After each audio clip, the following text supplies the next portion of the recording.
Vikramshila IAS coaching institute 14 बीघा Rishikesh. History कर रहे थे हम। मॉडर्न हिस्ट्री में भारत के governor, governor general, voice Roy. आज हमने करना है वॉइस रॉय। कल हमने किए थे गवर्नर, गवर्नर जनरल। आज क्या करने हैं? वॉइस रॉय, और उनके समय में जो कार्य हुए वो करने हैं। तो सबसे पहले लॉर्ड कैनिंग। सबसे पहले लॉर्ड कैनिंग। लॉर्ड कैनिंग का जो कार्यकाल है वो 1856 से 1858। इसका मतलब 1857 का विद्रोह किसके समय हुआ? लॉर्ड कैनिंग के समय हुआ। यानी जब 1857 का विद्रोह हुआ उस समय कौन था? आंसर लॉर्ड कैनिंग था। ठीक है, इसका मतलब ये हुआ कि 1856 से 1858 कार्यकाल है, तो इसका मतलब 1858 का जो एक्ट आया वो भी किसके समय आया? लॉर्ड कैनिंग के समय आया। लॉर्ड कैनिंग के समय आया। और अभी तक जो कैनिंग था उसका जो डेजिग्नेशन था वो क्या था? भारत का गवर्नर जनरल। क्या था? लेकिन 1858 का एक्ट आते ही उसका डेजिग्नेशन बदल गया, उसका रैंक बदल गया, फिर उसका नाम हो गया भारत का governor general and voice Roy. क्या हो गया? इसका मतलब भारत का पहला वॉइस रॉय कौन? Lord Canning. अब यहां पे गड़बड़ हो जाती है। एक पूछेगा स्वतंत्र भारत, वो अलग आंसर होगा, क्योंकि स्वतंत्र भारत का पहला जो गवर्नर जनरल है वो कौन है? माउंटबेटन। स्वतंत्र भारत का पहला भारतीय गवर्नर जनरल कौन है? सी राजगोपालाचारी, राजा जी। ठीक है, लेकिन मैं यहां पर बोल रहा हूं लॉर्ड कैनिंग के समय में क्या, कि भारत का पहला governor general and voice Roy कौन बनता है? लॉर्ड कैनिंग ही बनता है। तो लॉर्ड कैनिंग के समय क्या क्या काम याद रखना है भाई आपने? सबसे पहले 1857 का रिवोल्ट याद रखना है। क्या रखना है? साथ में आपने बोलना है 1858 का एक्ट भी इसी के समय पास हुआ, और इसी की वजह से ये क्या बन गया? पहला governor general and vice Roy बन गया। कौन? Lord Canning. अगला काम जो हुआ वो 1856 का विधवा पुनर्विवाह अधिनियम। कौन सा? ईश्वर चंद विद्यासागर, विधवा पुनर्विवाह के घोर समर्थक, अपने पुत्र का विवाह भी विधवा से कराया। तो विधवा पुनर्विवाह अधिनियम 1856, और इसका विरोध करने वाले थे राधाकांत देव और धर्म सभा। उन्होंने कहा कि हमारे धर्म में हस्तक्षेप करने की अंग्रेजों को कोई आवश्यकता नहीं है। अंग्रेज कौन होते हैं हमारे धर्म में हस्तक्षेप करने वाले? राधाकांत देव और धर्म सभा। ठीक है, तो 1856 का विधवा पुनर्विवाह अधिनियम भी किसके समय में आया? लॉर्ड कैनिंग के समय में आया।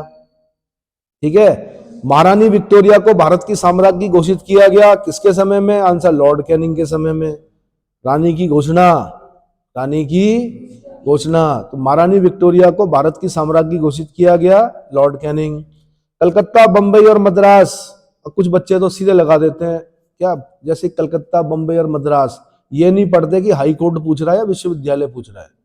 अगर हाई कोर्ट पूछेगा, कोर्ट्स पूछेगा कि कलकत्ता, बंबई और मद्रास के जो क्या उच्च न्यायालय हैं वो किसके समय स्थापित किए गए, तब आप बोलोगे वॉरेन हेस्टिंग के समय में। ठीक है, लेकिन अगर बोलेगा कलकत्ता, बंबई और मद्रास के विश्वविद्यालय किसके समय स्थापित किए गए, आंसर लॉर्ड कैनिंग के समय। किसके समय? लॉर्ड कैनिंग के समय में। लेकिन अगर मैं बोलूंगा कलकत्ता मेडिकल कॉलेज, तब क्या आंसर दोगे? मैंने बताया था आपको कलकत्ता मेडिकल कॉलेज, तब लॉर्ड विलियम बेंटिंग। तब क्या बोलोगे? कलकत्ता मेडिकल कॉलेज की स्थापना मैंने पहले बताया था आपको, Lord William Bentinck. Lord Wellesley के समय में मैंने फोर्ट विलियम कॉलेज बताया था। क्या बताया था? फोर्ट विलियम कॉलेज, वो अलग है लॉर्ड वेलेजली के समय। अब मैं बता रहा हूं कलकत्ता, बंबई, मद्रास के विश्वविद्यालय की स्थापना किसके समय? लॉर्ड कैनिंग के समय में। ठीक है, 1861 का भारत परिषद अधिनियम भी किसके समय में आया? लॉर्ड कैनिंग के समय में। और 1861 के एक्ट से क्या किया गया था? एक इंपॉर्टेंट लाइन बता दीजिए मुझे 1861 के एक्ट की। अध्यादेश जारी करने का अधिकार, governor general and vice Roy को अध्यादेश जारी करने का अधिकार किस एक्ट से दिया गया? 1861 के एक्ट से दिया गया। किससे दिया गया? हाँ, आज भी है हमारे राष्ट्रपति के पास अध्यादेश जारी करने का अधिकार है 1, 2, 3, और राज्यपाल के पास भी अध्यादेश जारी करने का अधिकार है 2, 1, 3 है, आर्टिकल 2, 1, 3। ठीक है, उसके बाद भाई भारतीय उच्च न्यायालय अधिनियम 1861, भारतीय उच्च न्यायालय अधिनियम 1861 के अंतर्गत कलकत्ता, मुंबई तथा मद्रास में एक एक उच्च न्यायालयों की स्थापना। भारतीय दंड संहिता IPC, Indian penal code, Indian penal code 1858, भारतीय दंड संहिता 1858, सिविल दंड प्रक्रिया संहिता, सिविल दंड प्रक्रिया संहिता 1859, 1859। इसको बोलते हैं सिविल प्रोसीजर कोड। जैसे आईपीसी होता है ना, इंडियन पिनल कोड, वैसे सिविल प्रोसीजर कोड सीपीसी 1859। किसके समय में? लॉर्ड कैनिंग के समय में। किसके समय में? भारत का अंतिम गवर्नर जनरल कौन? Lord Canning. भारत का पहला गवर्नर जनरल और वाइस रॉय कौन? Lord Canning. वाइस रॉय मतलब उपराजा। भारतीय दंड संहिता 1861, हाँ भाई 1861 की, ये मिसप्रिंट कर रखा है इसने। आईपीसी कब की? 1861। और सीपीसी कब की लिखी हुई? सिविल दंड प्रक्रिया संहिता नहीं लिखी हुई ना, तो सिविल प्रोसीजर कोड बोलते हैं। फिलहाल इसको डेट रहने दो अभी। पर आईपीसी और सीपीसी दोनों किसके समय में आई? लॉर्ड कैनिंग के समय में। आईपीसी आ गई कब की? 1861 की, हाँ 1861, ठीक है। तो भारत का अंतिम गवर्नर जनरल कौन? Lord Canning. और भारत का पहला वाइसरॉय भी कौन? लॉर्ड कैनिंग, ठीक है। विभागीय प्रणाली की शुरुआत की गई किसके समय में? लॉर्ड कैनिंग के समय में। विभागीय प्रणाली मतलब पोर्टफोलियो, विभाग दे दिए गए। क्या दे दिए गए? एक्ट जब हम पढ़ रहे थे, विभाग मतलब जैसे आपको मंत्रालय दे दिया, माना किसी को रक्षा दे दिया, किसी को विदेश दे दिया, किसी को क्या, मतलब सौंप दिए काम की, ये काम आप नहीं करना है। रक्षा काम आपका है, वित्त का काम आपका है, और क्या क्या होता है, सड़क परिवहन का काम आपका है ना, ठीक है। पोर्टफोलियो सिस्टम की शुरुआत लॉर्ड कैनिंग। उसके बाद आते हैं भाई सर जॉन लॉरेंस। कौन आते हैं? तो 1864 से 1869 तक कार्यकाल है इनका। कब से कब तक? 1864 से 1869 तक। बीच में कुछ कार्यवाहक भी हैं क्या? बीच में कार्यवाहकों के नाम नहीं बता रहा हूं मैं। सर जॉन लॉरेंस 1864 से 1869 प्रसिद्ध 1969 नहीं हो सकता भाई, 1869 मिसप्रिंट है वो। इतना लंबा कहां जिएगा आदमी? 1869 प्रसिद्ध हस्तक्षेप नीति, रिंग फेंस नीति, रिंग फेंस पॉलिसी, घेरे की नीति। रिंग फेंस क्या होता है? घेरे की नीति। किसी साम्राज्य को अगर परेशान करना, चारों तरफ से घेर दो। क्या कर दो? घेर दो, रिंग फेंस नीति। प्रसिद्ध हस्तक्षेप नीति, रिंग फेंस नीति के लिए जाने जाते हैं कौन? Sir John Lawrence. और 1866 में उड़ीसा तथा 1868-69 में राजपूताना तथा बुंदेलखंड में भयंकर अकाल पड़े। कुछ कुछ जो लोग होते हैं ना, उनके ग्रह ऐसे होते हैं कि जब उनका शासन आता है तो क्या आता है? अकाल पड़ जाता है। इतने खतरनाक अकाल पड़े उड़ीसा में, पड़ा एक अकाल आयोग बनाना पड़ा मेरे ख्याल से इसके समय में। कैम्पबेल कमीशन इसी के समय का है, अकाल आयोग। कैम्पबेल कमीशन देखना किसके समय का है, इसने नहीं लिखा हुआ। कैम्पबेल कमीशन, पहला अकाल आयोग, ठीक है।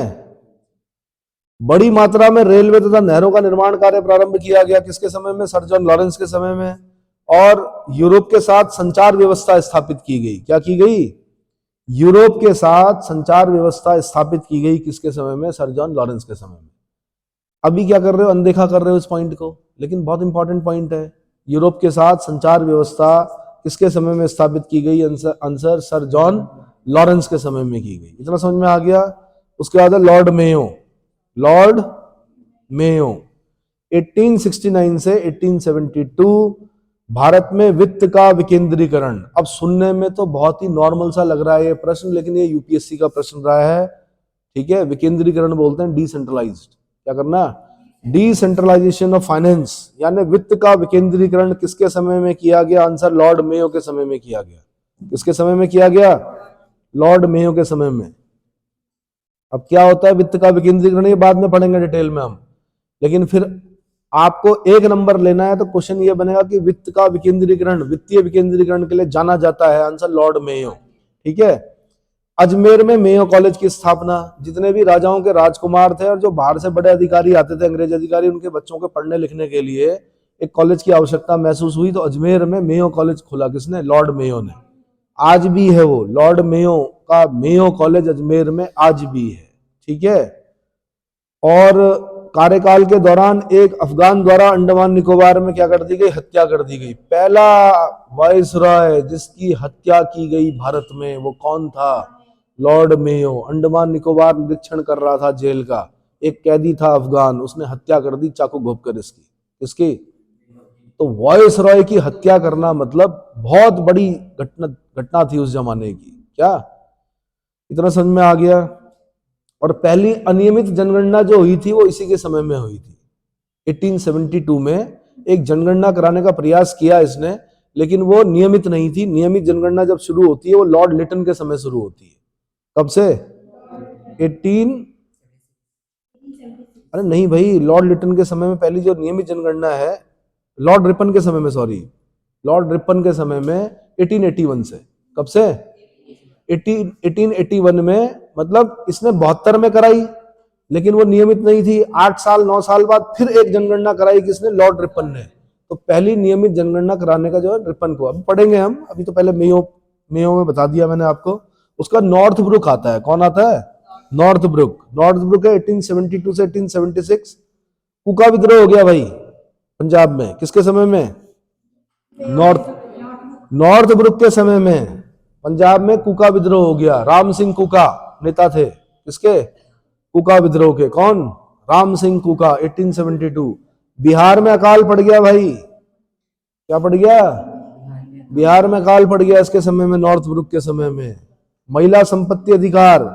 और देखो इस जमाने में जो अकाल पड़े ना, वो बारिश कम होने की वजह से नहीं पड़े, अंग्रेजों की जो नीतियां थी, क्या, जो टैक्स या भूमि संबंधी जो नीतियां थी या जो सप्लाई संबंधी नीतियां थी, उनकी वजह से ये अकाल पड़ते थे। ऐसा नहीं कि बारिश कम होती थी, चलो बारिश भी कम हुई होगी, लेकिन जो डिस्ट्रीब्यूशन है सामान का वो पूरी तरह से नहीं हो पाता था। टैक्स बहुत ज्यादा वसूला जा रहा था, किसान का क्या हो रहा था, शोषण हो रहा था। ठीक है, काम धंधे बंद हो गए थे लोगों के। अगला लॉर्ड लिटन भाई, कौन? ये तो बड़ा ही दुष्ट, क्या, लिटन। और अगला जो आएगा रिपन, वो उतना अच्छा तो कोई नहीं था मतलब, लेकिन अच्छे काम किए कुछ रिपन ने।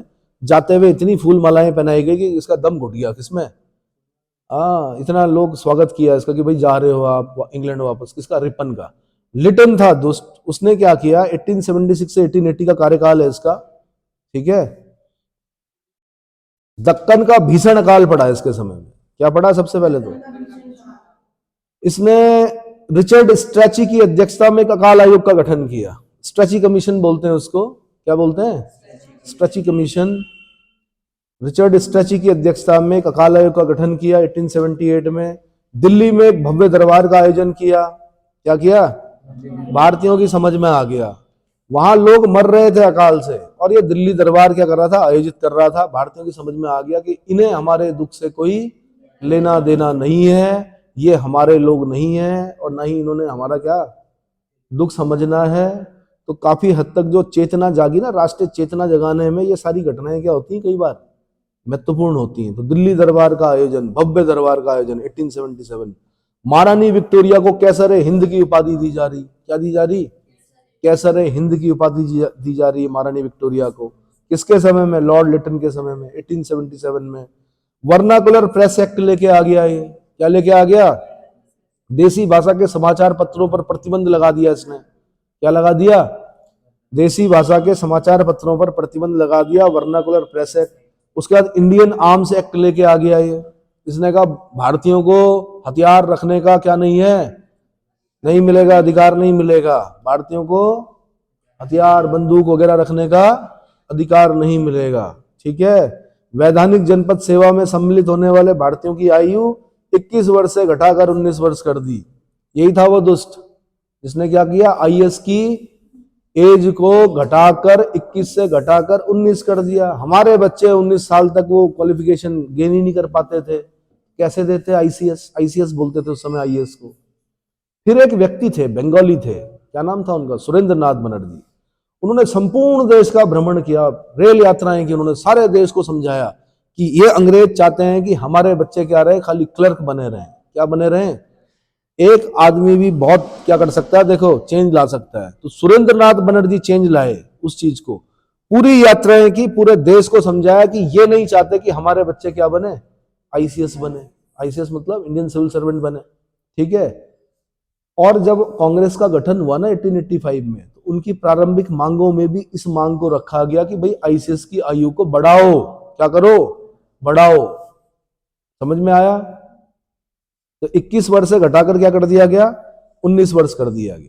क्या कर दिया गया? 21 वर्ष से घटाकर 19 वर्ष कर दिया गया। जनपद सेवा, वैधानिक जनपद सेवाओं में द्वितीय आंग्ल अफगान युद्ध हुआ, भाई बड़ा ही अपमान हुआ इनका, ब्रिटिशर्स का, मार मार के भगाया अफगानियों ने इनको। अफगानी है भाई, वो कबीलाई हैं, वो कुछ नहीं मानते, किसी की संसद नहीं मानते हैं, वो आज भी अपनी लोया जिरगा पर चलते हैं। उनकी एक कबीलाई संसद होती है लोया जिरगा, आज भी कालीन बिछाकर, कोई भी राष्ट्रपति नहीं होगा, जो भी होगा कालीन में बैठेगा साथ में। सरदार, जो बड़ा सरदार होगा अफगानों का, वो ऐसा नहीं कि गद्दी पर बैठेगा। आपने लोधी डिनेस्टी में पढ़ लिया कि बेलोल लोधी, सिकंदर लोधी, इब्राहिम लोधी। बेलोल लोधी तो ठीक रहा, बेलोल लोधी कालीन बिछाता था, साथ में खाना खाता था, तो ठीक ठाक चला। सिकंदर लोधी ने कहा भैया मेरा सम्मान करो, मैं ऊपर बैठूंगा, आप लोग नीचे बैठोगे। इब्राहिम लोधी ने कहा आप हाथ बांध के खड़े रहोगे, बलबन बनना चाह रहा था, तो क्या हुआ, लोधी वंश का अंत हो गया। 3 ही राजा हुए खाली, बीएसआई। कौन हुए?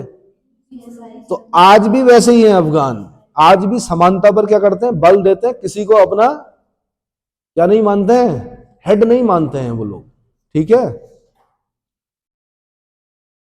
तो भाई कहां तक पहुंच गए हम? लॉर्ड लिटन, द्वितीय आंग्ल अफगान युद्ध, बड़ा ही अपमानजनक युद्ध हुआ अंग्रेजों के लिए, 1878 से 1880। समझ में आया? उसके बाद लॉर्ड रिपन का काल आता है। किसका? लिटन ने बहुत सारे बुरे काम किए थे, वर्नाकुलर प्रेस एक्ट लेके आया था, यानी प्रेस का गला घोटा था उसने, ठीक है।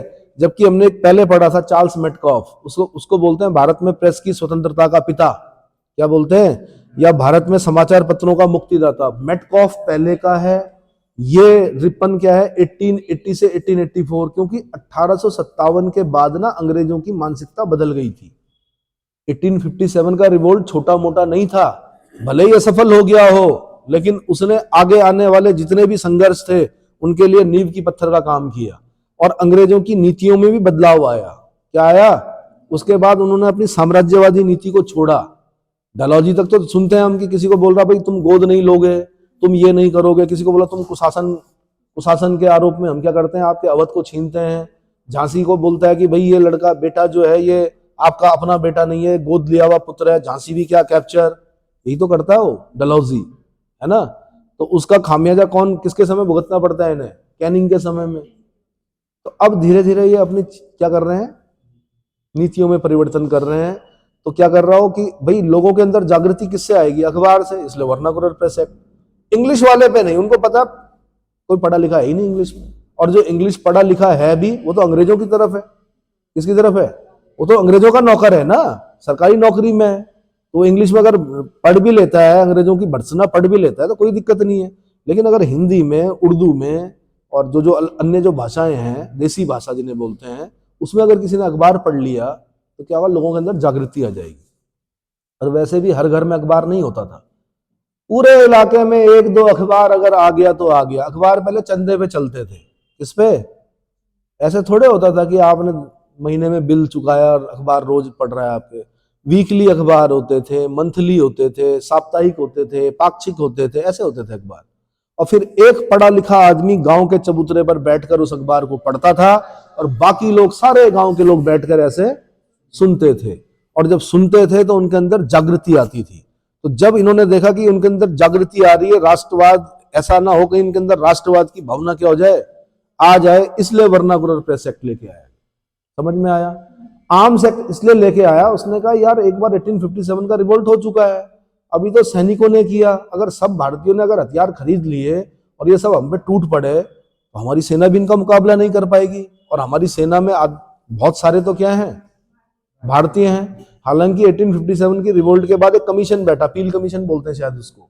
उसने क्या किया, उसने यही बोला कि भारतीय सैनिकों की संख्या कम करो भाई, यूरोपीय सैनिकों की संख्या क्या करो, बढ़ाओ।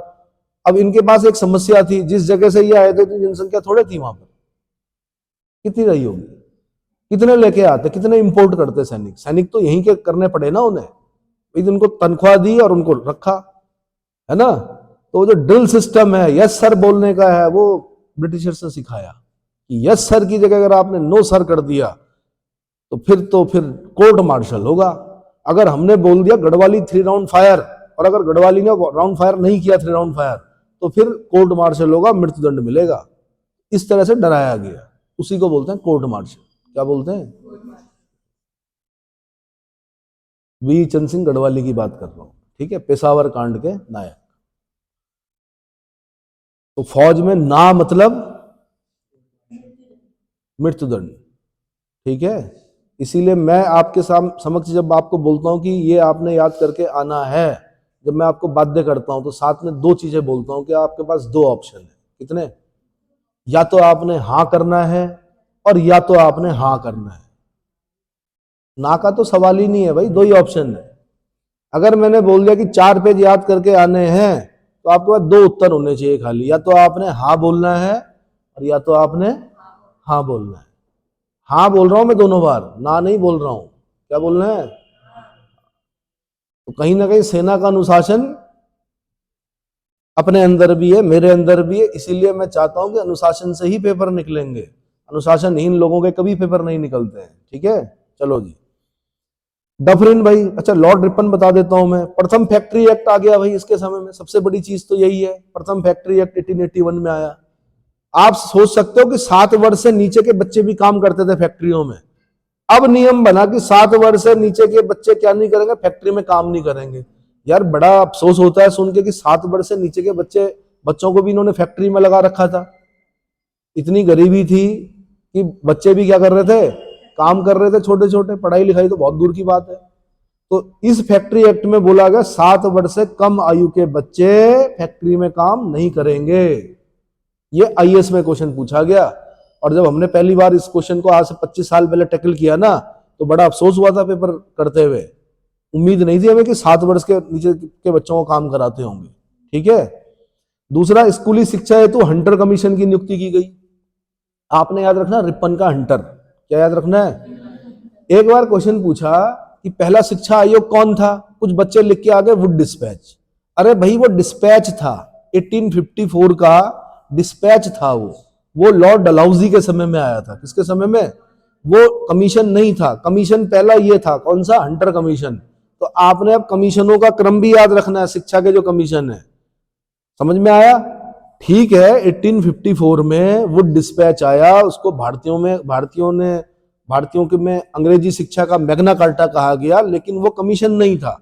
कमीशन आएगा अब यहां पर, कहां पर? Hunter commission. Hunter commission, WW Hunter, Indian मुसलमान किसने लिखी? ये भी आईएएस का क्वेश्चन है। इंडियन मुसलमान, who wrote the book Indian मुसलमान? आंसर WW हंटर, ठीक है। यहां से याद आ गया मुझे एक और क्वेश्चन कि इंडियन मुसलमान किसने लिखी? Answer WW Hunter. और ये हंटर कमीशन, रिपन का हंटर, पहला शिक्षा आयोग, याद रहेगा। इसी नाम का एक और पढ़ेंगे आप भाई, जब जलियांवाला बाग हत्याकांड होगा। क्या होगा? कब होगा जलियांवाला बाग हत्याकांड? बैसाखी, 13 अप्रैल 1919 को जब जलियांवाला बाग हत्याकांड होगा, तो वहां पर भी एक कमीशन या कमेटी बैठेगी, वो भी हंटर के नाम से बैठेगी। उसके नाम से, तो ये 2 जगहों पर नाम पढ़ते हैं हम हंटर, 3 जगहों पर। एक WW हंटर, उसने किताब लिखी इंडियन मुसलमान। दूसरा ये हंटर कमीशन, रिपन का हंटर, पहला शिक्षा आयोग। और एक हंटर पढ़ते हैं हम कहा? जलियांवाला बाग हत्याकांड के बाद हंटर कमेटी, शायद क्या पढ़ते हैं? समिति बोलते हैं कमेटी को। कमेटी को क्या बोलते हैं? आयोग को बोलते हैं कमीशन। क्या बोलते हैं? तो ये अंतर भी समझो भाई। अच्छा भाई, प्रसिद्ध इल्बर्ट बिल विवाद हो गया इसके समय में। एक बिल आया, इल्बर्ट बिल, इल्बर्ट उसके अध्यक्ष थे। उन्होंने कहा कि जो आपके यूरोपीय अपराधी हैं उनका न्याय भारतीय न्यायाधीश भी कर सकते हैं। कौन कर सकते हैं? भारतीय न्यायाधीश भी कर सकते हैं। तो सारे यूरोपियों ने लिख लिख कर इंग्लैंड भेज कर पत्र साइन कर करके भेजे। क्या भेजे? कि भारतीय हमारा न्याय नहीं करेंगे। क्या नहीं करेंगे? अब हर चीज के 2 पहलू होते हैं, एक खराब होता है, एक अच्छा होता है। तो इन्होंने तो किया और उसको चेंज भी करना पड़ा। तो लेकिन इससे एक चीज समझ में आई भारतीयों के, कि हम कितने भी पढ़े लिखे हो जाएं, हम जज बन जाएं, लेकिन हमसे ऊपर एक यूरोपीय अपराधी है। कौन है? यानी यूरोपीय अपराधी हमसे न्याय कराने के लिए भी क्या नहीं है, तैयार नहीं है। इसका मतलब हमारी शिक्षा दीक्षा जो अंग्रेज दे रहे हैं ये सब क्या है, बेकार है। हम बैरिस्ट्री करें, हम जज बने, कुछ भी करें। दूसरी चीज एक और सीखी भारतीयों ने कि लिखने से भी विरोध होता है। इस क्या होता है? विरोध खाली शस्त्रों से नहीं होता है, धरनों से भी होता है, लिखने से भी होता है, ये जो सिग्नेचर जो करके भेज रहे थे इससे भी होता है। ठीक है, तो आगे आप देखते हैं कांग्रेस 1885 में जब लॉर्ड डफरिन के समय में कांग्रेस बनती है तो उसको क्या करती है? वो यही तो करती है, लिख कर भेजती है, प्रतिवेदन देती है, बोलती है कि भारतीय ये चाहते हैं, हम ये चाहते हैं, हमारी ये मांगे क्या करो, पूरी करो। फिर आप देखते हैं आगे चलकर फिर कौन आते हैं, लाल बाल पाल, है ना। फिर एक चीज और बोलते हैं, क्या, भिक्षा नहीं बल्कि युत्सा, क्या बोलते हैं, ये भिक्षावृत्ति से काम नहीं चलेगा बोलते। तो अलग अलग धारणाएं आती, विचारधाराएं, तो उन विचारधाराओं को आपने क्या करना, पकड़ना है। क्या करना है कि भाई चेंजेस कैसे आते हैं विचारधाराओं में, समझ में आए। माना हम लोग ही एक संगठन बना दें, आज हो सकता है हम एक मत हो, लेकिन कुछ दिनों बाद मत क्या होने लगेंगे, अलग अलग होने लगेंगे। कोई बोलेगा कि नहीं जी ऐसा होना चाहिए, टाइम तो शाम का होना चाहिए, कुछ लोग बोलेंगे टाइम तो सुबह का होना चाहिए, कुछ लोग बोलेंगे टाइम तो दिन का होना चाहिए। तो फिर मत क्या हो जाएंगे, मतभेद आ जाएंगे, क्या आ जाएंगे।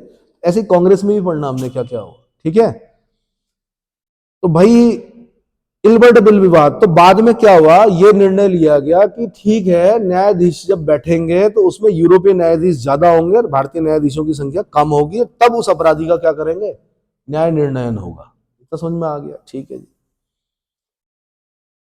स्थानीय स्वशासन का पिता किसे कहा जाता है भारत में? आंसर, लॉर्ड रिपन को। स्वशासन का मतलब समझते हो, वहां का शासन वहीं के लोगों के द्वारा, यानी गांव में स्थानीय स्वशासन है, गांव का शासन गांव के लोगों के द्वारा। भाई गांव का प्रधान कौन? आपके गांव का आदमी, है ना, चाचा ताऊ मामा नाना जो भी हो सकते हैं, भाई, है ना, 21 वर्षीय कोई भी युवक हो सकता है। आपके वार्ड मेंबर कौन? आपके गांव के। आपके नगर पालिका में, नगर निगम में, नगर पंचायत में आपका अध्यक्ष कौन? आपके बीच का। आपके वार्ड मेंबर कौन? आपके बीच के। शासन कौन चला रहे? वही तो चला रहे हैं, इसको बोलते हैं स्वशासन। तो ये जो स्थानीय स्वशासन का पिता है, ये किसको माना जाता है? लॉर्ड रिपन को माना जाता है। किसको माना जाता है? लॉर्ड रिपन को माना जाता है। ठीक है, जनगणना प्रणाली की शुरुआत हो गई भाई, नियमित दशकीय जनगणना 1881 से शुरू होती है लॉर्ड रिपन के समय में। पहली जनगणना भले ही लॉर्ड मेयो के समय हुई 1872 में, लेकिन पहली नियमित दशकीय जनगणना जो शुरू हुई वो किसके समय हुई? लॉर्ड रिपन के समय में हुई। तब से लेकर आज तक पहली बार ऐसा हुआ कि 2021 में जनगणना के आंकड़े नहीं प्रकाशित हुए, अभी तक नहीं हुए, सेंसस अभी तक नहीं आया। क्यों नहीं आया? कोरोना खत्म हुए बहुत टाइम हो गया भाई, अभी क्यों नहीं आया? फिर क्योंकि इंतजार कर रहे हैं उस घड़ी का। 2026 में क्या होगा, लोकसभा, राज्यसभा, विधानसभा, विधान परिषद, सब सीटें बढ़नी है। और लिखा हुआ था कि 2026 के बाद जनगणना के जब सुसंगत आंकड़े प्रकाशित होंगे उसके बाद सीटें क्या होंगी, बढ़ेंगी। अब 2026 के बाद अगर इंतजार करें तो 2026 के बाद तो फिर 2031 में क्या होगा, जनगणना के आंकड़े प्रकाशित होंगे, तब सीटें बढ़ेंगी। तो क्यों ना ऐसा करें कि 2027 में हम सेंसस लेके आए या 26 में सेंसस लेके आए, और 2026 के बाद हो गया, सेंसस आ गया और तुरंत सीटें बढ़ा दी जाए। तो 27, 28, 29, 30, 4 साल और 31, 5 साल और मिल जाएंगे, सीटें बढ़ी भी। आया समझ में? ठीक है, तब देखते हैं क्या होता है, क्या पता पहले आ जाए, है ना, मेरे प्रेडिक्शन क्या हो जाए, गलत हो जाए, ऐसा भी हो सकता है। तो जनगणना प्रणाली की स्थापना हो गई भाई। नियमित दशकीय जनगणना जो हुई वो लॉर्ड रिपन के समय में शुरू हुई। कश्मीर में और नेपाल को छोड़कर समूचे भारत की जनगणना करवाई गई, कश्मीर में नहीं कराई गई और नेपाल में नहीं कराई गई। जनगणना को प्रत्येक 10वें वर्ष कराने के लिए योजना बनाई गई, किसके समय? लॉर्ड रिपन के समय। इतना समझ में आ गया होगा। तो भारत में स्थानीय स्वशासन का पिता कौन? Self government, local self government का फादर कौन? Lord Ripon. अब आया डफर, लॉर्ड डफरिन, कांग्रेस की स्थापना। कई बार ऐसा क्वेश्चन आता था कि कांग्रेस की स्थापना किसके समय हुई, डफरिन याद ही नहीं हो रहा। तो कुछ ऐसा रिडिकुलस वे में, देखो किसी का नाम खराब नहीं करना चाहिए, लेकिन अपने सिलेक्शन के लिए मन में आप कर सकते हो। मैं शिक्षक हूं, मुझे आपको बताने पड़ेंगे कुछ टेक्निक्स की हम लोगों ने कैसे याद किया। ठीक है, तो लॉर्ड डफरिन के समय में भारतीय राष्ट्रीय कांग्रेस की स्थापना हुई, 1885 में हुई। और एलन ऑक्टेवन ह्यूम ने की। किसने की? शिमला का सन्यासी बोलते हैं एलन ऑक्टेवन ह्यूम को। एन ओल्ड मैन्स होप लिखी उसने। क्या लिखी? एन ओल्ड मैन्स होप, एक बूढ़े आदमी की क्या? आशा। तो एक सिविल सेवा से सेवानिवृत्त व्यक्ति था एलन ऑक्टेवन ह्यूम, उसने कांग्रेस का गठन किया किसके समय में? लॉर्ड डफरिन के समय में। ठीक है। और हाँ जी, हाँ, तो जो पहला अध्यक्ष बना कांग्रेस का वो कौन बना? कौन बना? व्योमेश चंद्र बनर्जी। कौन बना?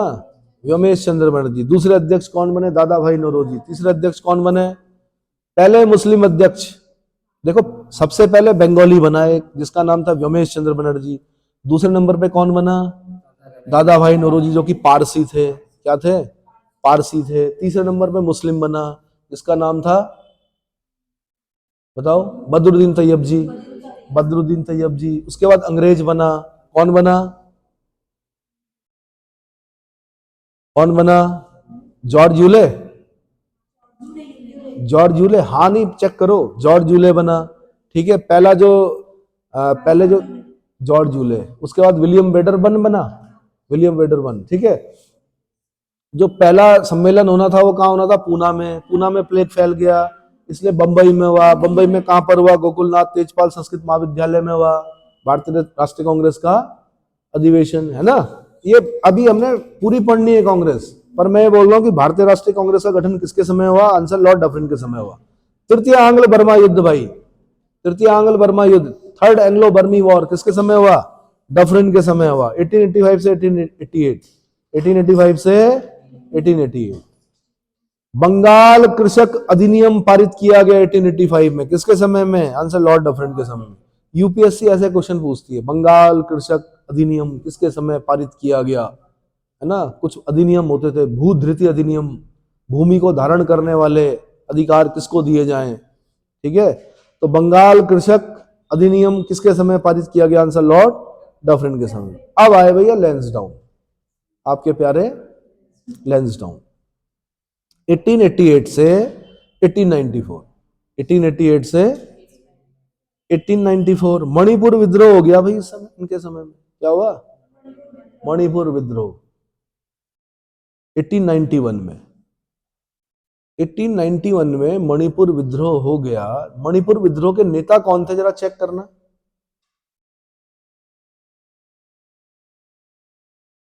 ये पहले वाला मणिपुर विद्रोह है। ठीक है। 1891। भारत परिषद अधिनियम 1892 पारित हो गया इनके समय में। लैंसडाउन के समय में भारत परिषद अधिनियम 1892 पारित हुआ। Muslim Anglo Oriental Defence Association of Upper India, Muslim Anglo Oriental Defence Association of Upper India की स्थापना हो गई 1893 में। Muslim Anglo Oriental Defence Association of Upper India की स्थापना किसके समय हुई? लॉर्ड लैंसडाउन के समय हुई। तिलक ने, लोकमान्य बाल गंगाधर तिलक, कौन? वो समझ गए कि भारतीयों में अगर राजनीतिक चेतना लेकर आनी है तो सहारा लेना पड़ेगा धर्म का। क्या? किसका सहारा? और छत्रपति शिवाजी का सहारा लेना पड़ेगा, क्योंकि महाराष्ट्र की जनता जो है वो छत्रपति के नाम पर क्या होगी? इकट्ठी होगी। तो उन्होंने शिवाजी महोत्सव और गणेश महोत्सव, क्या? शिवाजी महोत्सव और गणेश महोत्सव का प्रारंभ किया। ठीक है। तो आपने गणपति त्योहार या गणेश महोत्सव की डेट याद करनी है कि कब किया उन्होंने, कब किया। गणपति बाप्पा मोरिया, अब आप देखते होंगे ना, अब तो बहुत बड़ा रूप ले चुका है वो, लेकिन उस त्योहार को शुरू करने वाले जो थे वो कौन थे?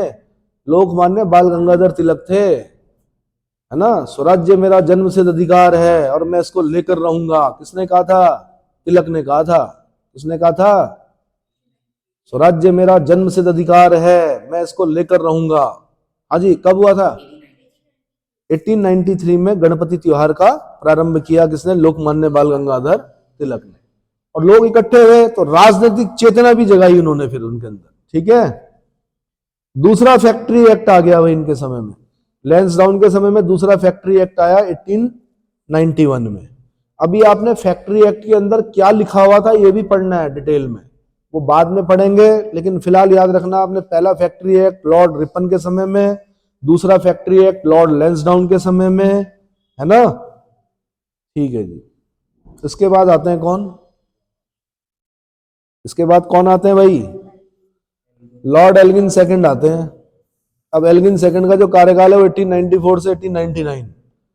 मध्य प्रदेश, बिहार, उत्तर प्रदेश, पंजाब में भयानक अकाल पड़ा। क्या पड़ा? भयानक अकाल पड़ा। लॉयल कमीशन के नाम से अकाल आयोग का गठन किया गया। क्या किया गया? Loyal commission. अब मैंने अभी तक आपको जो अकाल आयोग बताए वो कौन कौन से बताए? एक मैंने बताया आपको, कौन सा? कैम्पबेल कमीशन, कैम्पबेल अकाल आयोग। किसके समय में? सर जॉन लॉरेंस के समय में। एक मैंने बताया आपको लॉर्ड लिटन के समय में, कौन सा? Stretchy commission. रिचर्ड स्ट्रेची बोलने की जरूरत नहीं, स्ट्रेची कमीशन बोल दो। फेमाइन कमीशन बोलते हैं इनको, अकाल आयोग। तीसरा अकाल आयोग हम पढ़ रहे हैं किसके समय में? एल्गिन के समय में। कौन सा? Loyal commission. ये मैच करने के लिए यूपीएससी का क्वेश्चन रहा है, इसलिए बता रहा हूं, ठीक है। और चौथा हम पढ़ेंगे कर्जन के समय में। किसके समय में? लॉर्ड कर्जन के समय में पढ़ेंगे कहीं, कौन सा? मैकडोनल्ड कमीशन शायद, है ना? मैकडोनल्ड कमीशन, ठीक है। ये चार अकाल आयोग बड़े इंपॉर्टेंट हैं। आपसे पूछेगा किन वाइस रॉय के समय में, किन गवर्नर जनरल वाइस रॉय के समय में, तो मैच करने के लिए आते हैं। क्या करने के लिए आते हैं? मैच करने के लिए आते हैं। तो याद हो गए? हो गए? हाँ, याद कर लेना। अगला लॉर्ड एल्गिन सेकंड भाई। मध्य प्रदेश, बिहार, उत्तर प्रदेश, पंजाब में भयानक अकाल पड़े 1896 से 97। लॉयल कमीशन के नाम से अकाल आयोग का गठन किया गया, ठीक है। लोकमान्य बाल गंगाधर तिलक द्वारा शिवाजी महोत्सव की घोषणा की गई 1895 में। क्या की गई? जब गणेश महोत्सव में लोग बढ़ चढ़कर भाग लिया तो उसके बाद वो समझ गए कि छत्रपति शिवाजी के नाम पर जनता इकट्ठी होगी, शिवाजी महोत्सव। चापेकर बंधुओं द्वारा पूना में 2 अंग्रेज अधिकारियों की हत्या कर दी गई। चापेकर बंधु समझते हो? बताओ भाई कौन कौन? प्लेग कमिश्नर था पूना का, प्लेग कमिश्नर, रैंड की हत्या कर दी। बालकृष्ण चापेकर, दामोदर चापेकर, ये भाई थे, इन्होंने हत्या कर दी प्लेग कमिश्नर की। प्लेग के नाम पर ये लोग लोगों के घरों में अंदर जा रहे थे। क्या कर रहे थे? लोगों के घरों को ढूंढा जा रहा था, उसके बाद पकड़ पकड़ कर बाहर लाया जा रहा था। प्लेग फैला हुआ था, गिल्टीदार प्लेग। गिल्टीदार। किससे फैलता प्लेग? चूहों से। ये आम आदमी बोलता है, साइंस वाला नहीं बोलता कि चूहों से। चूहों पर एक पिस्सू होता है, पिस्सू पर भी कुछ होता है, उसकी वजह से प्लेग फैलता है। अब बताओ, मैंने एक दिन पहले बताया था आपको, किसके कारण फैलता है प्लेग? बैक्टीरिया। कौन सा बैक्टीरिया? हाँ जी, एर्सीनिया पेस्टिस की वजह से प्लेग फैलता है। गिल्टीदार प्लेग फैल गया और लाखों लोग क्या हो गए? मर गए प्लेग की वजह से। समझ में आया? तो तिलक द्वारा शिवाजी उत्सव की घोषणा की गई। चापेकर बंधुओं के नाम पूछे मैंने, यही है, बालकृष्ण चापेकर, दामोदर चापेकर। एक 3 भाई थे मेरे ख्याल से, 2 ने हत्या की और फिर एक बाद में उनकी भी क्या हो गई थी? मृत्यु हो गई थी। कौन है? नाम बताओ। तो ये एक बहुत बड़ी, हाँ जी, सबके नाम बताओ। बालकृष्ण चापेकर, दामोदर चापेकर, हाँ, वासुदेव हरि चापेकर, वासुदेव हरि चापेकर, ठीक है। उसके बाद आता भैया सबसे कुख्यात वाइस रॉय, कौन? Lord Curzon. कौन? Lord Curzon. टाइम बताइए। 45 मिनट से। इसको तो बता ही देता हूं, सबसे कुख्यात है, ठीक है। 1899 से 1905। सुनिए भाई, 1899 से 1905। 1901 में कृषि इंस्पेक्टर जनरल के कृषि कार्यों की देखरेख हेतु नियुक्ति की। कृषि इंस्पेक्टर जनरल के कृषि कार्यों की देखरेख के लिए नियुक्ति की। नए प्रांत, उत्तर पश्चिम सीमा प्रांत का गठन किया। नॉर्थ वेस्ट फ्रंटियर प्रोविंस का गठन किसके समय हुआ? लॉर्ड कर्जन के समय हुआ। यंग हस्बैंड के नेतृत्व में एक शिष्टमंडल लासा तिब्बत गया। लासा को फॉरबिडन सिटी बोलते थे। क्या बोलते थे? Forbidden city. लासा जाना मना था, लेकिन यंग हस्बैंड के नेतृत्व में एक शिष्टमंडल कहां गया? लासा तिब्बत गया। मना करते थे वो, हमारे यहाँ किसी को नहीं आने देते थे, मतलब लासा में। राजधानी थी लासा तिब्बत की। क्या थी? उसको कैप्चर कर दिया चीन ने। उसके बाद भारतीय विश्वविद्यालय अधिनियम आया भाई 1904 का। क्या आया? भारतीय विश्वविद्यालय अधिनियम आया 1904 का। भारत लोक सेवा मंडल का गठन किया गया 1905 में। सर डब्ल्यू फ्रेजर की अध्यक्षता में पुलिस आयोग का गठन किया गया। यहां से क्वेश्चन बना हुआ यूपी में। पहला पुलिस आयोग लॉर्ड कर्जन के समय बना, उसके अध्यक्ष कौन थे? Answer sir W Fraser, W Fraser. और ये जो मैंने बताया आपको भारतीय विश्वविद्यालय अधिनियम 1904, इससे पहले 1902 में कमीशन बनाया कर्जन ने। क्या नाम था उस कमीशन का? है सर थॉमस रेले कमीशन। कौन सा कमीशन? तो रेले कमीशन जो है आयोग, शिक्षा आयोग, वो किसके समय का है? लॉर्ड कर्जन के समय का है। लॉर्ड कर्जन क्या चाहता था? वो चाहता था कि विश्वविद्यालय राजनीति का अड्डा ना बने, क्रांतिकारियों के अड्डे ना बने। वो नहीं चाहता था कि ये साहित्यिक वाहित्यिक शिक्षा पढ़े भारतीय, वो चाहता था व्यावसायिक शिक्षा पढ़े, ताकि कुछ क्या करें, बनाए। बनाएंगे तो क्या होगा? प्रोडक्शन होगा, प्रोडक्शन होगा तो फायदा मिलेगा उपनिवेश को, है ना। तो भाई सर थॉमस रेले की अध्यक्षता में जो विश्वविद्यालय आयोग था 1902, इसी की रिकमेंडेशन पर भारतीय विश्वविद्यालय अधिनियम पारित किया गया था 1904 का। दोनों को एक साथ पढ़ना आपने, पहले सर थॉमस रेले कमीशन, फिर विश्वविद्यालय अधिनियम, भारतीय विश्वविद्यालय अधिनियम 1904। सर एंटनी मैकडोनल की अध्यक्षता में अकाल आयोग का गठन किया गया। मैंने आपको बता दिया था मैकडोनल आयोग, 4 फेमाइन कमीशन मैंने बता दिया, अकाल आयोग, है ना। उसके बाद भाई बंगाल विभाजन किया। सबसे कुख्यात काम जो है इसका, वो बंगाल विभाजन 1905, है ना। बंगाल के लोगों ने रक्षाबंधन के रूप में मनाया उसको, उस दिन को, ठीक है। डेट क्या थी बंगाल विभाजन की? कोई बताएगा मेरे को? बंगाल विभाजन की डेट, राखियां बांधी लोगों ने एक दूसरे को। बंगाल विभाजन के प्रतिक्रिया स्वरूप एक आंदोलन खड़ा हुआ जिसको बोलते हैं स्वदेशी मूवमेंट। स्वदेशी मूवमेंट में फिर क्या हुआ? वंदे मातरम। वंदे मातरम जो था वो स्वदेशी मूवमेंट का गाना था। बच्चे बच्चे, हर बूढ़े, हर बच्चे, हर महिला, सबने क्या गाया? वंदे मातरम, ठीक है। तो स्वदेशी आंदोलन का क्या बना? ये सॉन्ग बना। और जो डेट थी बंगाल विभाजन की वो थी 16 अक्टूबर 1905। इसको काला दिवस के रूप में मनाया बंगाल के लोगों ने, क्या भारत के, संपूर्ण भारत के लोगों ने। क्लियर हो गया। उसके बाद भाई एक अच्छा काम किया इसने, और वो है क्या? प्राचीन स्मारक परिरक्षण अधिनियम 1904। प्राचीन स्मारकों के परिरक्षण के लिए अधिनियम लेकर आया ये अच्छा काम किया, क्योंकि ये इनके खुद के इतिहास तो ऐसे ही हैं। ये समझ गया कि यहाँ का इतिहास तो बड़ा गजब का है, तो इसने क्या किया? ऐतिहासिक धरोहरें जो थी उनको परिरक्षण करने का काम किया इस अधिनियम के माध्यम से, ठीक है। सर कॉलिन स्कॉट मॉनक्रीफ के नेतृत्व में सिंचाई आयोग का गठन किया। इरिगेशन कमीशन का गठन किया भाई किसने? मॉनक्रीफ की अध्यक्षता में। किसकी? सर कॉलिन स्कॉट मॉनक्रीफ के नेतृत्व में सिंचाई आयोग की स्थापना की। क्या की? रेलवे बोर्ड का गठन किया इसने 1905 में, रेलवे। अब एक बार क्वेश्चन पूछा कि सबसे ज्यादा रेल लाइनें किसके समय बिछाई गई?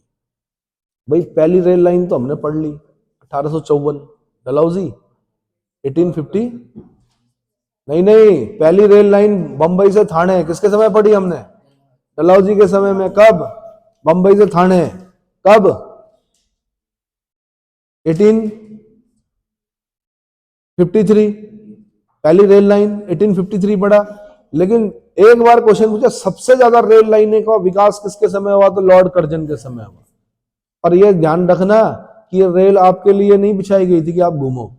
ये रेल इसलिए बिछाई गई थी कि अधिकाधिक दोहन कर सके। कहां का? यहाँ का। भारत क्या था? उपनिवेश था उनका। अधिकाधिक दोहन, प्राकृतिक संसाधनों का दोहन कर कर बंदरगाहों तक सामान इजीली क्या हो सके? पहुंचाया जा सके। देहरादून में जो रेल लाइन दिख रही है आपको, पुरानी रेल लाइन जो अभी तक चल रही है, वो वहां की बासमती और वुड्स, जंगल थे बड़े अच्छे सुंदर। कहा? यानी इंग्लैंड की पटरियों के लकड़ियां भी इस देश से गई। क्या गई? पटरियों के बीच में पहले लकड़ी लगती थी, अब नहीं लगती लकड़ी, पहले वुड लगती थी। क्या लगती थी? और वो भी कैसी लकड़ी? साल के पेड़ की लकड़ी, जो सड़ती नहीं थी जल्दी से। कहां से गई? भारत से गई। और ये रेल लाइनें इसलिए बिछाई गई थी ताकि अगर कभी विद्रोह हो जाए तो सेना का क्या कर सके? जल्दी से मूवमेंट कर सकें। और ये रेल लाइनें इसलिए बिछाई गई थी कि ब्रिटेन के लोगों के पास बहुत ज्यादा पैसा हो गया था। ईस्ट इंडिया कंपनी के जो कर्मचारी थे पूंजी क्या हो रही थी, जमा हो रही थी। तो खाली पैसा गुल्लक में रखोगे तो क्या करोगे भाई, डबल भी तो करना है। तो फिर उसको निवेश किया गया, ये एक तरह का इन्वेस्टमेंट था। रेलवे जो थी भारत में वो क्या था, एक तरह का उद्योग था। क्या था, उस उद्योग पर लगाया गया उन लोगों का पैसा जो अमीर लोग थे, कहाँ के, ब्रिटेन के, जो कि इंडस्ट्रियलाइजेशन की वजह से क्या हो गए थे, बहुत ज्यादा रिच हो गए थे। इंडस्ट्रीज खोली, प्रोडक्शन हुआ, माल बिका, पैसा आया। अब डबल कैसे करें, कैसे करें, रेलवे पे लगाएं। तो गारंटी दी गई भैया 5% मिलेगा। उन्होंने कहा ठीक है, कोई दिक्कत, बढ़ रहा है ना पैसा। या गुल्लक में रखोगे, गुल्लक में मत रखना। कभी भी मोदी जी रात को 8 बजे आएंगे, बोलेंगे ये वाला नोट भी बंद। समझ में आया। हाँ, यार बेरोजगारों के पास तो कहां से होना पैसा, ना बेरोजगारों के पास है ना शिक्षकों के पास है ना। चलो, तो भैया रेलवे बोर्ड का गठन किया 1905 में इसने। क्या किया, रेलवे बोर्ड का गठन भी किया 1905 में। पुलिस विभाग में सुधार हेतु फ्रेजर कमीशन बनाया इसने। क्या बनाया, मैंने बता दिया आपको, फ्रेजर कमीशन। ये पहले भी बता दिया कि सर डब्ल्यू फ्रेजर की अध्यक्षता में पुलिस आयोग का गठन किया गया। सुधार किए इसने पुलिस में काफी, ठीक है। तो कुछ अच्छे काम किए थे, लेकिन एक सबसे बुरा काम इसने क्या कर दिया, बंगाल विभाजन, जिसके लिए सबसे कुख्यात इसको माना जाता है लॉर्ड कर्जन, ठीक है। और जो कृषि विश्वविद्यालय है ना आपका पूसा, मेरे ख्याल से उसको भी चेक करना, पूसा इंस्टीट्यूट। आज भले ही दिल्ली में है, पहले बिहार में था वो। जब देखना पूसा इंस्टीट्यूट की स्थापना कब हुई थी, हाँ बिहार में था। अब क्या हुआ, वो पूसा ना बाद में दिल्ली आ गया, उस रोड का नाम पड़ गया पूसा रोड। वहां पे एक होटल मैनेजमेंट का इंस्टीट्यूट खुल गया, और उस होटल मैनेजमेंट का नाम पड़ गया पूसा इंस्टीट्यूट। क्या नाम पड़ गया, जबकि पूसा जो है वो कृषि से संबंधित है। किसके समय हुआ था, कर्जन के समय हुआ था ना। हाँ जी, पूसा। समझ में आ रहा है। तो मेरे ख्याल से इसके आगे के जो वॉइस रॉय हैं वो मैं अगली वीडियो में बताऊंगा। इतना काफी है।